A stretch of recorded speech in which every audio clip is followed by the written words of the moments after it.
Okay, in 7.5, we are going to talk about modeling data and how to find functions to model the data. So when we're given a table of values, we can find common differences to see if the data models a linear function or a quadratic function. That may be something that you did in Algebra 1, specifically with finding linear equations. So if the first differences are the same, then the function is linear. And if the second differences are the same or constant, the function is quadratic. And then if the third differences were the same, it'd be cubic, so on and so forth. We are only going to check for differences if they are linear or quadratic. So the most you'll have to check are the second differences. To find those, you can take the second term and subtract the first term. We call that A2 minus A1. And I'll model for you how to find those values. And then if you have an exponential function, which is what we're focusing on in chapter 7, then you are going to find a common ratio. So if the table goes up by a common ratio, which means it's multiplied by a common value, okay, then you can find the ratio by doing the second term over the first term. Okay, so that's when you multiply to get from one value to the next in the table. And that is called a common ratio.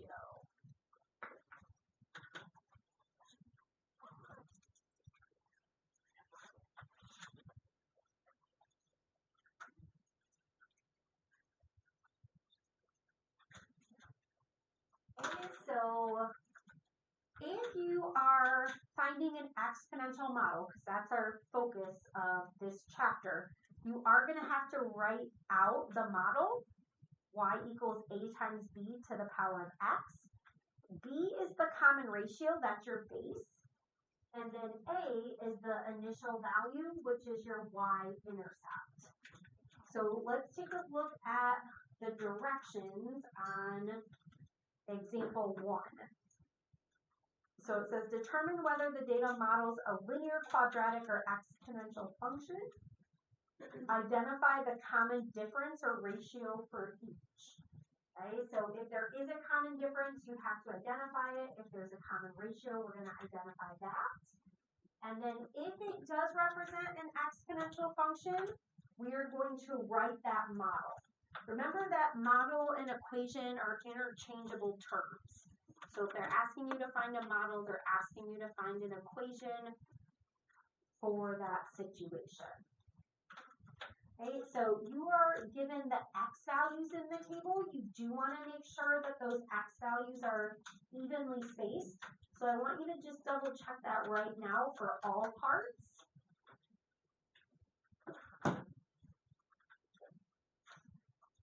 Okay, so evenly spaced means they're going up by the same amount. Okay, and we can see in A, B, and C, all of our x values are the same. Okay, they're all going up by 1.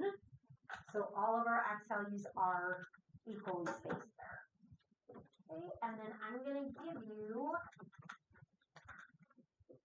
the values for y, or f of x, your output.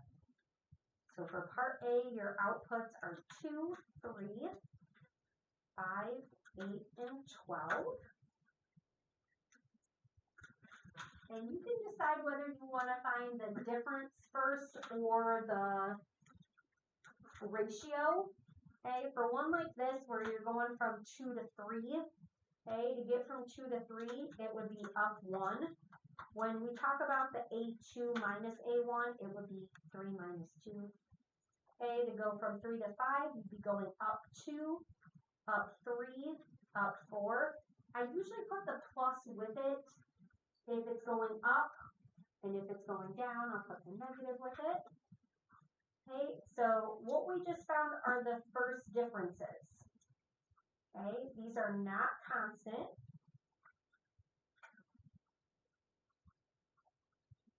Therefore, it is not linear.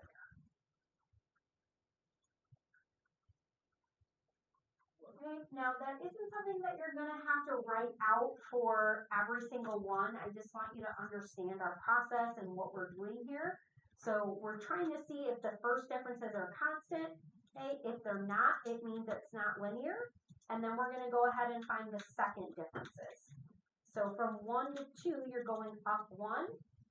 2 to 3, you're going up 1. 3 to 4, you're going up 1. So the second differences are constant.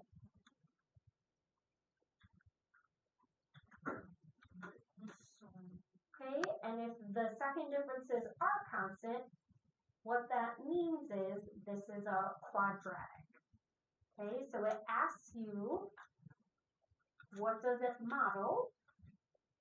Okay, so based on this, we know it models a quadratic. And then we're going to find the common difference. And usually the variable that we use for the common difference is D. For the ratio, we use R.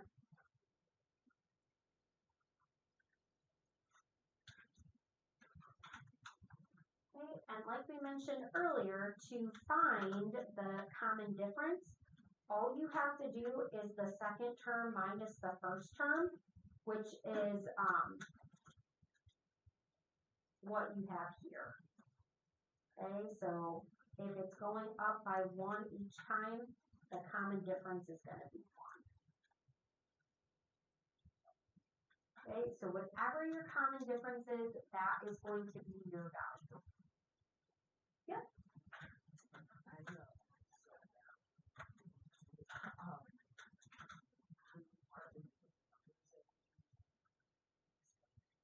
Oh, I'm just giving you the numbers. So those will be given to you. So for part B, this is something that will already be written in for you. Oh, okay. Sorry. Yeah, this is just your outline, and we're filling that part together. Yep. So I'm giving you these values. When you're doing your homework, they'll already be there for you. Yeah. I won't say anything, but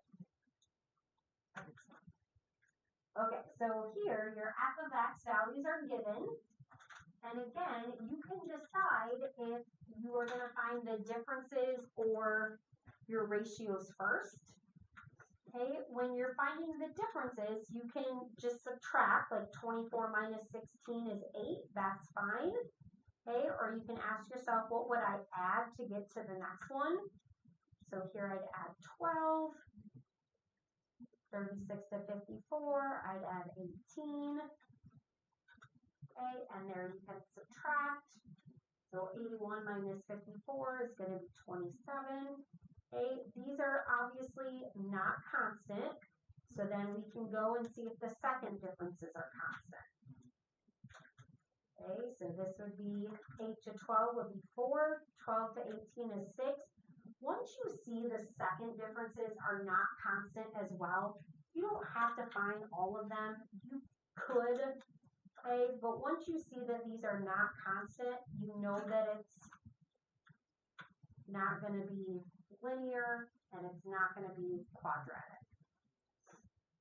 Okay, so first differences are not constant, second differences are not constant, so that means we have to find the ratio.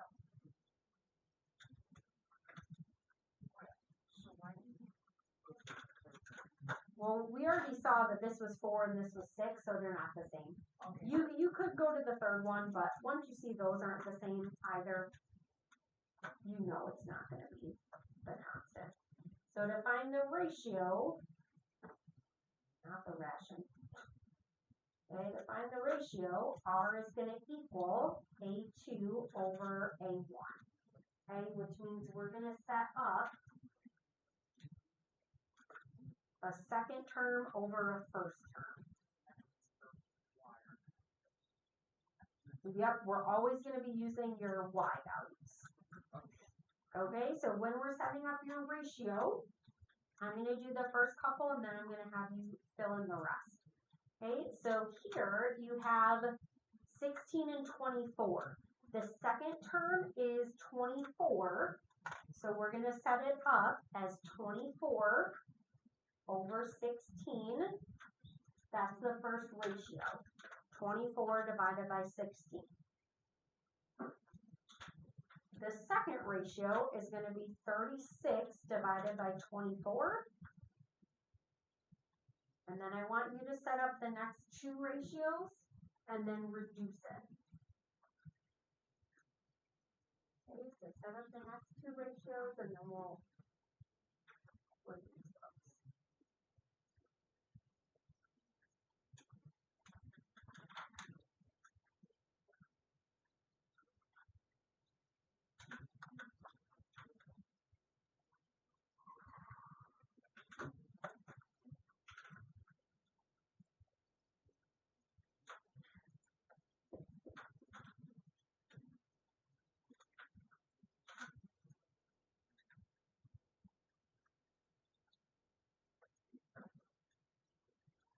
Okay, so Megan, what'd you get for your next ratio?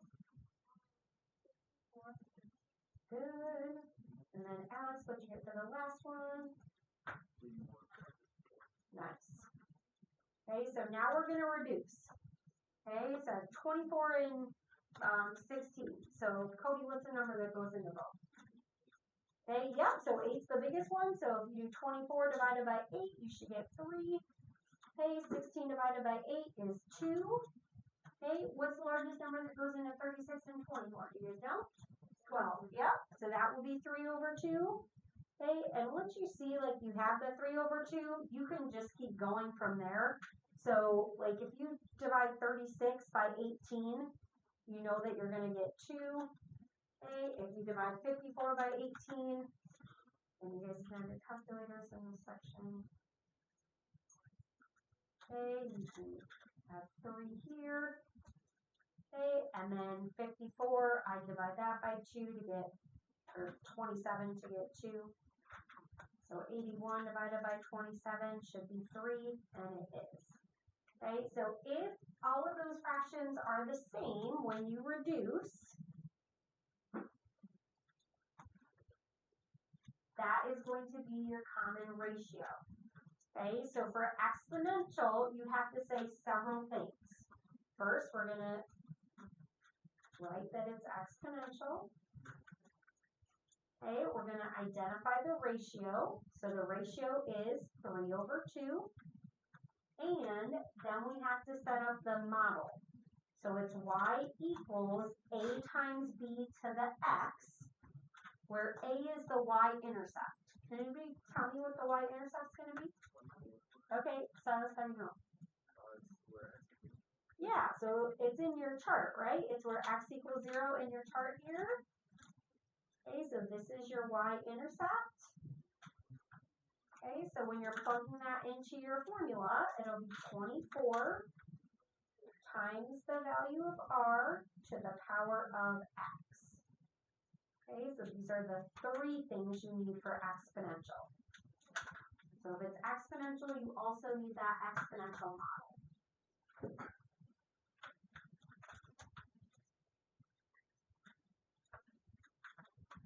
Okay, so for part C, yes.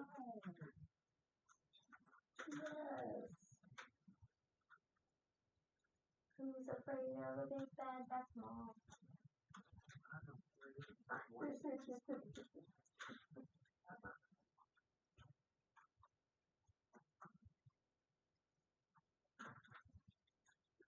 Okay, so you have 2.6 repeating, 4, 6, 9, 13.5. So because you have decimals, you probably don't want to start with finding the differences, right? Because you're going to have decimals in there. So instead, you don't have to start by ruling out the differences. If you can see that it's going to be a common ratio, or you think it's going to be a common ratio, we can start by writing out the ratios. Okay, so the first ratio would be 4 over 2.6 repeating. Okay, do you guys think that you can set up the next 3? We're going to reduce them. We're going to reduce those, but you can find the common difference. It's just if you have the 13.5, mixed with the whole numbers, those are not going to be the same.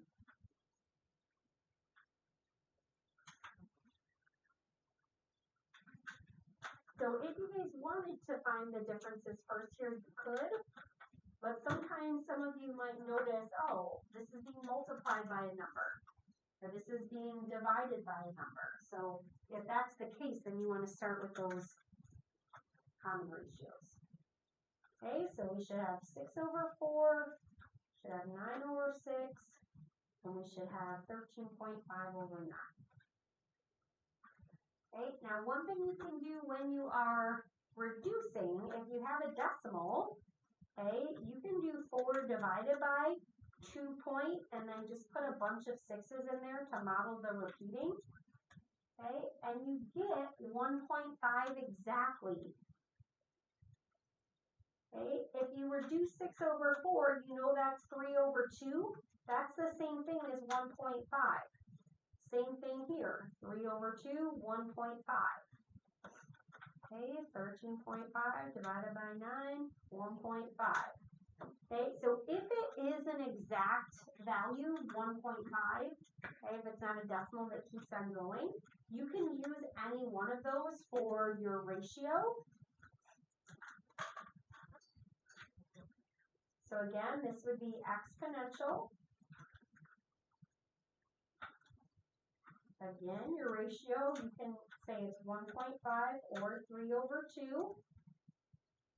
Okay, and I'm going to give you a moment now to write out your model.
And then, Nihal, will you tell me what your equation was?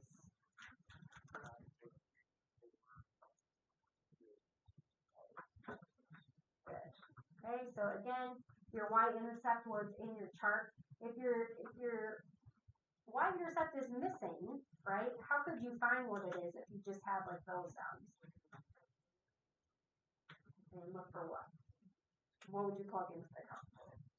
You can use your calculator, but how? You can use formula that you're trying to find that you don't know to find. Well, you won't have the formula yet. You'll just have the ratio. Use the formula you don't have to find using the formula. Yeah, how can you find it?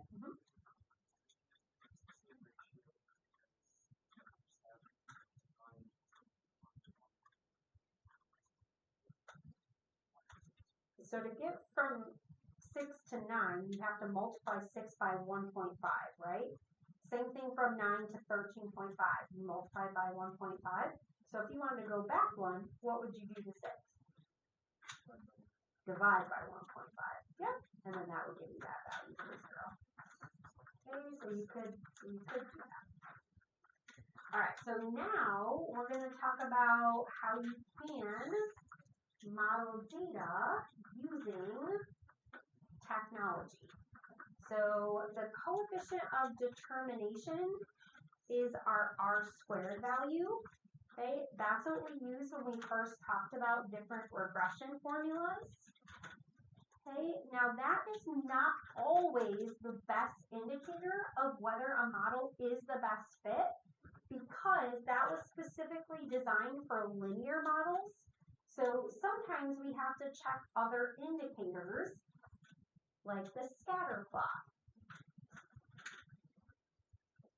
Okay, and we're going to use that to help us determine what would be best for the data.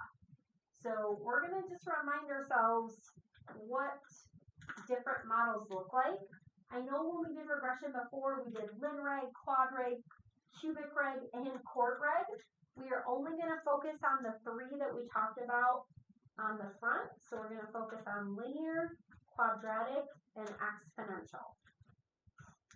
Okay, so when you have linear data points, okay, we know that they're going to be either forming a pattern that's going up from left to right.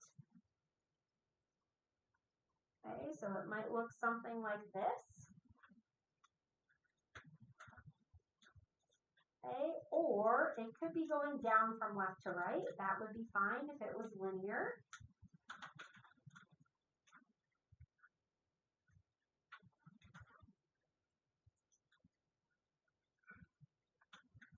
If it's quadratic, you can have a U shape.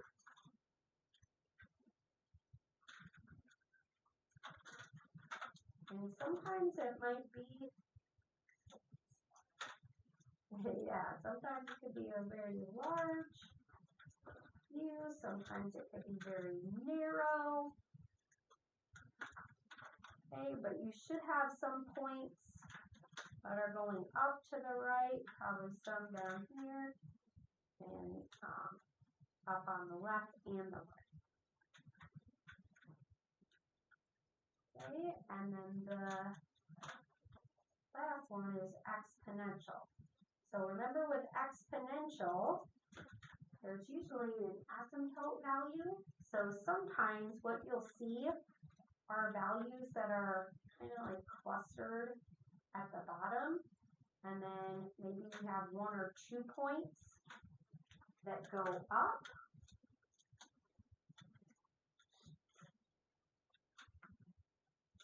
Over time, right? And sometimes they just go up slightly.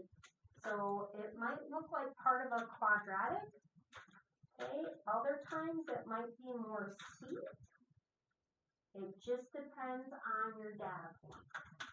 Okay, but generally they're all going to be above a certain value. Okay, because of that asymptote.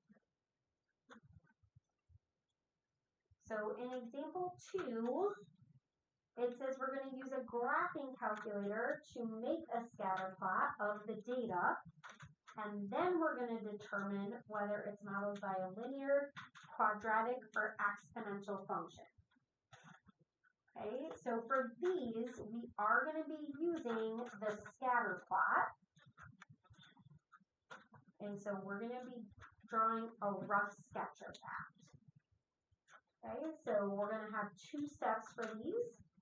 The first step is going to be to enter the data into our calculator. Some of you might remember that. Others of us are going to need a quick refresher. Okay, and then we are going to draw the scatter plot. Okay, so to enter the data, you're going to press the stat button and then enter. In list 1 should go your X values, and list 2 should go your Y values.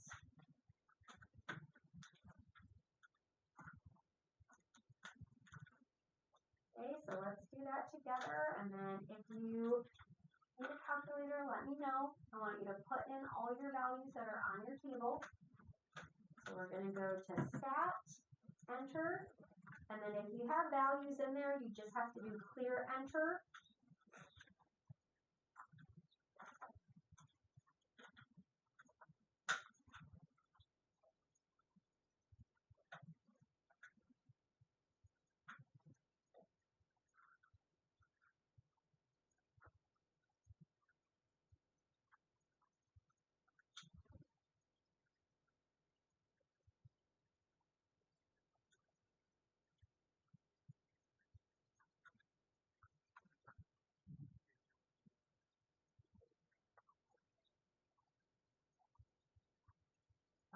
Not really this one. Something you have calculated.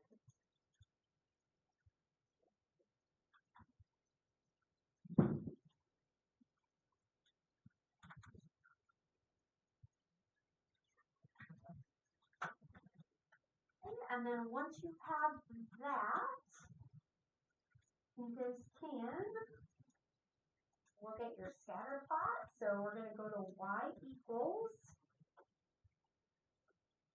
and then we're going to arrow up to plot 1. We want that to be highlighted. And then to see the graph, we're going to go to zoom and option 9, which is zoom stacked. Okay, and we're going to draw just a little sketch of our scatter plot. Okay, so that's going to be your work for these. It's just a sketch of your data. Okay, so let's go to y equals, and then clear out anything that you have in there. Okay, so when I go to y equals, I cleared this out. Okay, and then plot 1 is up here. Okay, so once you go to plot 1, you have to press enter. That's how to highlight. Alright, and then we are going to go to zoom, and you can just press 9. Kaboom. Okay, you do not have to draw like every single data point here, okay? But we do have like some negative ones.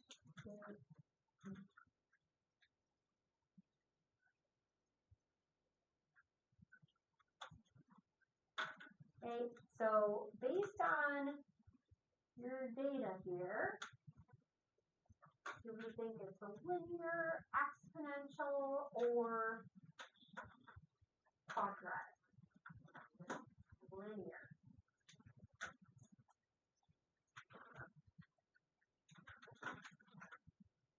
Okay, so linear is a great choice. Okay, and one reason why you know it's linear too is you have these different values here that are negative. Okay, so your answer for this is linear. Alright, so when you're doing this on your own, this is what you're going to show. Everything else will be in your calculator. So you'll have the plot, and then you'll have this. Okay? Alright, if you haven't already started part B, go ahead. If you need a reminder on how to clear that data, you just have to highlight, clear, enter, and then you're ready to rock and roll. Remember to draw a sketch of your data.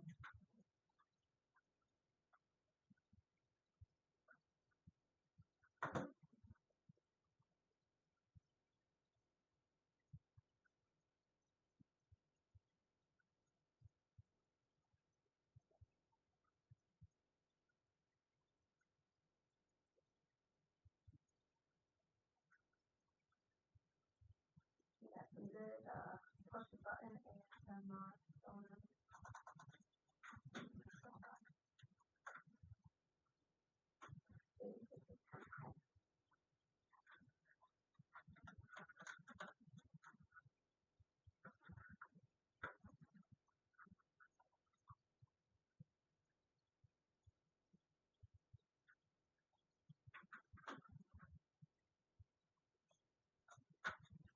And then when you're ready to do the scatter plot, you already have it highlighted, so you're good. You can just go to zoom, and then 9.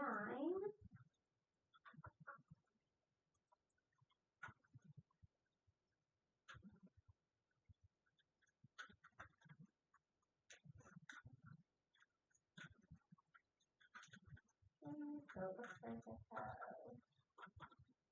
1, 2,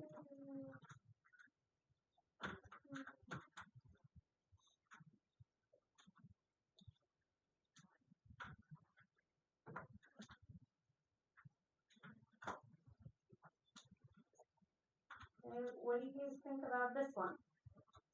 We're doing it now. We can make a box.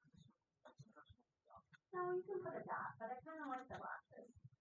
Well, I like What do you guys think? What's that? Exponential, yeah. So I know that it does look kind of close to a linear one. The difference with this is you see all of these points here, all of the y values are above this line. When you have the linear, you did have some that were in the negative, okay? But these are kind of clustered around the x-axis, and then these two are going to increase very quickly. These are more spread apart. These are all kind of closer together there. Okay, so this is going to be exponential.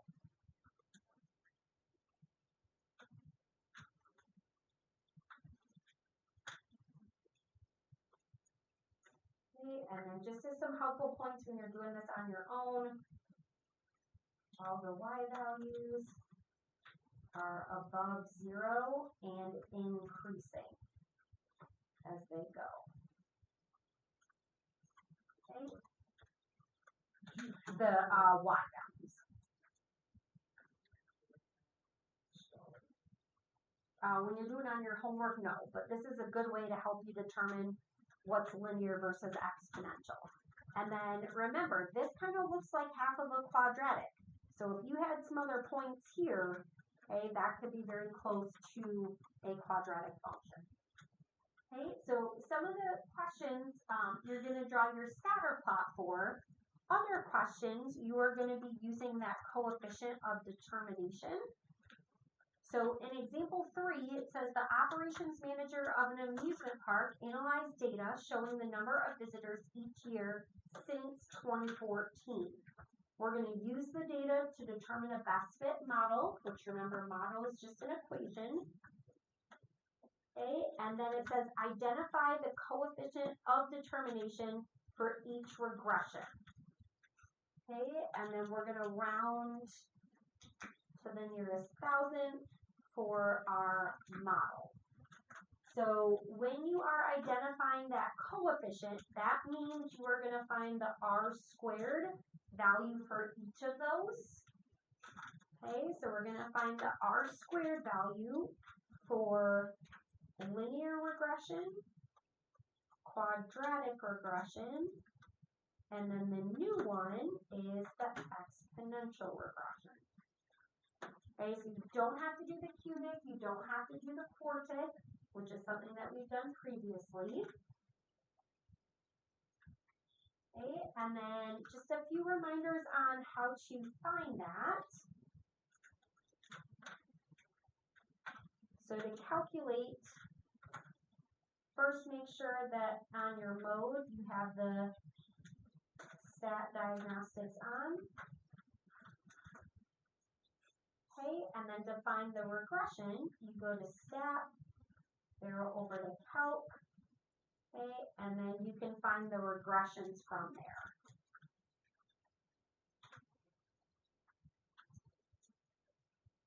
Okay, that's the linreg, the quadreg, the exponential reg.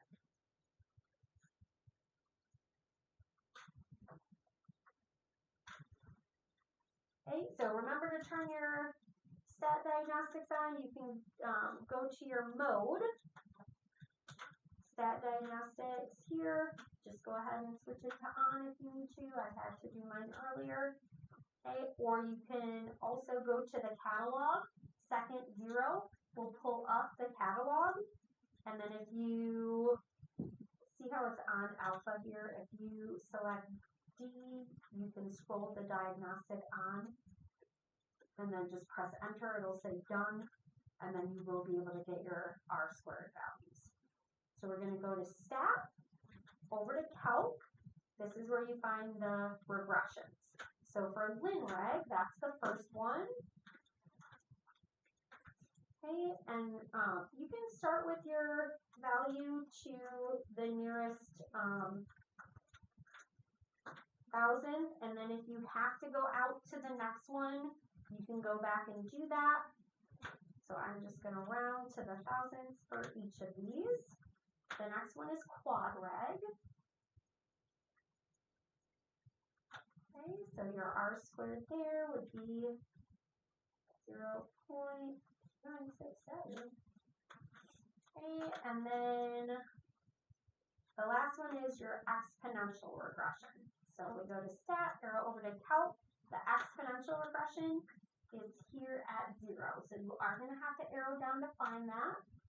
Then press enter. Okay, and we get 0.655.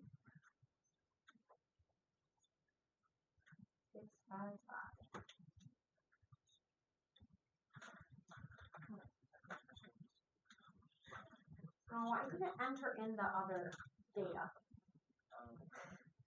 Yeah, sorry. Before we can, yeah, we gotta enter in the other data. I'm sorry. You guys already entered in the data? You're so fast. Sorry about that. But that is how you do it. But now we gotta do it for this. So this is what we're gonna enter in L1. This is what we're gonna enter in L2. Got too excited for this linear regression. Alright, so let's clear this out and find the regressions for this new data. And actually, now that you guys can see this, can you guys see that for B, if you used r squared, what would they tell you it is? So I found these for this data that I had in there. So if I just use the r squared values for B, what would I have gotten? What value am I looking for when I'm doing this? Yeah, the one that's closest to 1. So wouldn't that be the quadratic? But see how we chose exponential? So that's why we have to use the scatter plot, because this isn't going to model a quadratic. This is only half of a quadratic. So the quadratic isn't the best model. Okay, so that's why we're using our scatter plot in combination with this. Okay, so there's going to be some that tell you to use the scatter plot. There's going to be some that tell you to use the r squared. And then I think on one of them, I told you to use both of them.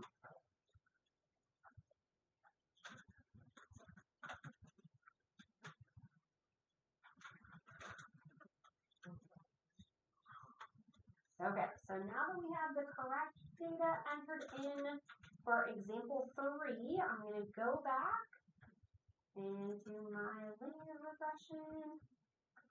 Okay, so my r squared is I'm just going to write it here. Okay, so I got 0.936.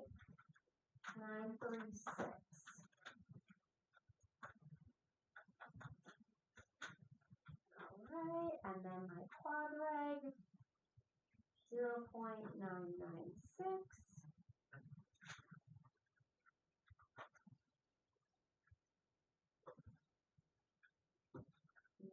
0.941. Okay, so again, you're using that r squared value.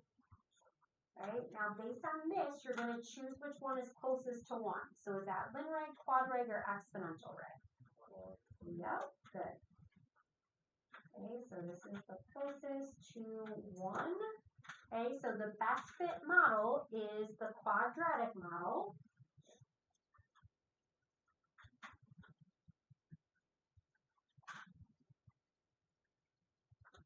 Okay, so it's going to be y equals, I don't know if I gave myself enough room, but let's see, 0. Let's go back to quad reg. Okay, so it gives you the model here, y equals ax squared plus bx plus c. So 0.026x squared 0.026x squared. You can put the 0.0, but I just knew I was going to be short on room here. And then 0.021x plus 12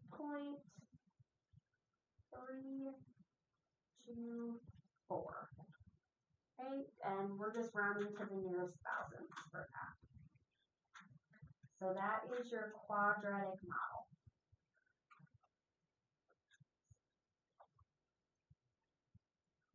All right, and then in part B, it says, in what year should the operations manager expect the park to have more than 15,000 visitors? Okay, so in what year? So we have to find what year we're going to have 15,000 visitors. And in order to do that, we're going to use one of the features we talked about last week. So if you look at your table, do you see how the visitors is measured in thousands? Okay, so we know that we want the value of y to be what? 15. Okay, it's in thousands, so you want to set y equal to 15 and not 15,000.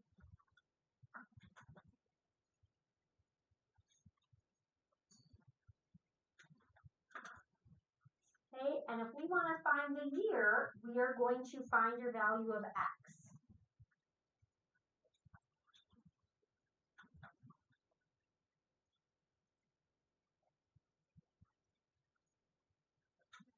Okay, so to find the value of x when y is 15 means we're going to be using our model. So we are going to graph and we are going to find the intersection.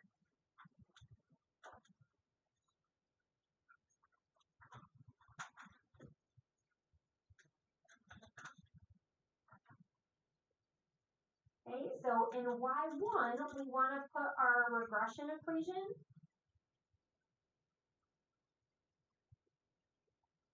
In y2, we're going to put 15.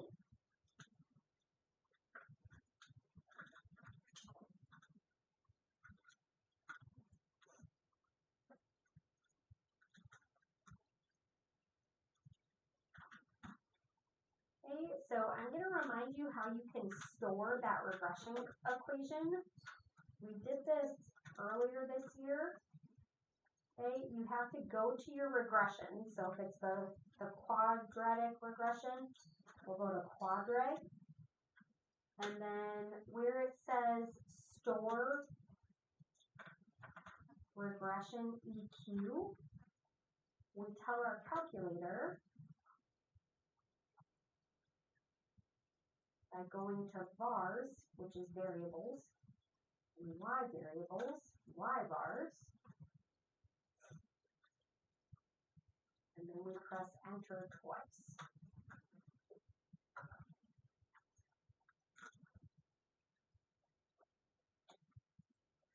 Okay, so we're going to graph and find that intersection.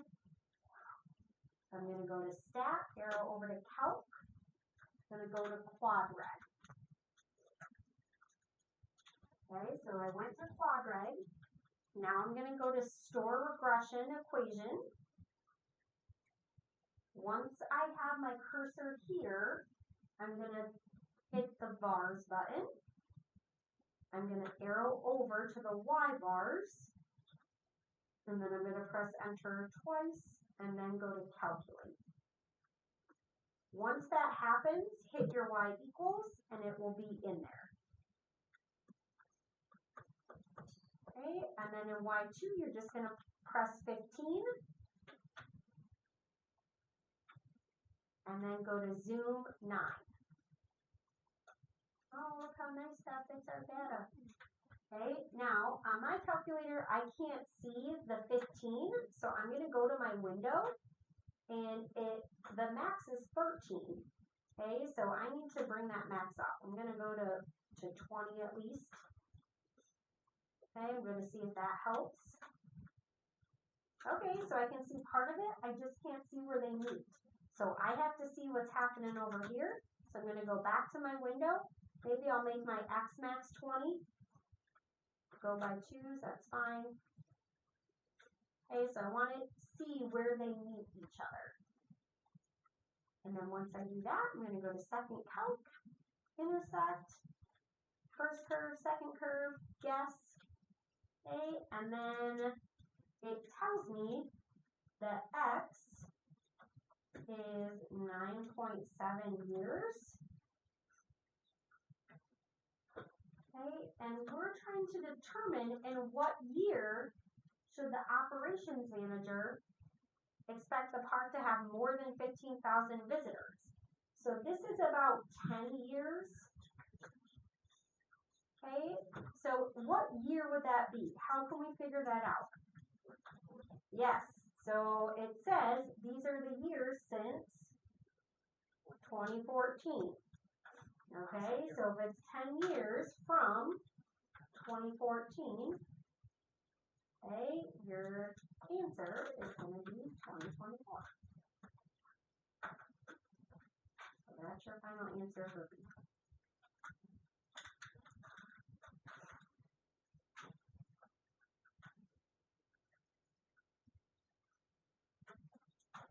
Okay, and then for part C, it says how many visitors should the operations manager expect to have in 2030? So what do you guys think we have to do for that? Yeah, so in 2030, what's your value of X? That's your Y. Your head looking. So in 2030, we know that the value of X is going to be 16. Okay, so where can we find that value of Y when X is 16? Yeah, use your table. So we're going to use the table to find Y.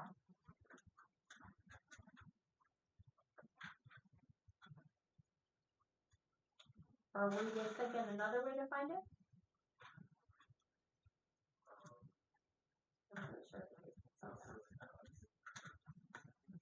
You could go to second and then calc in the value? Yep, absolutely. That's what I did. Second calculate value. Yeah, you can plug it in that way, absolutely. Okay, you can also go to your table. You can go to 16. Okay, and then just make sure you highlight on it in case it doesn't give you all the places that you need. Okay, so remember, this is in thousands. So when they give you 19.371, you're going to multiply that by 1,000.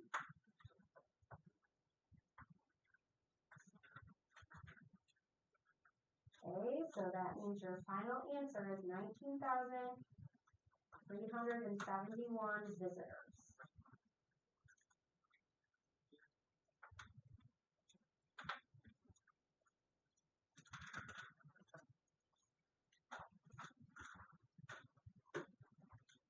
Okay, if you do forget how to do this regression equation where you're storing that, the other option would just be to use this and plug that into your y equals.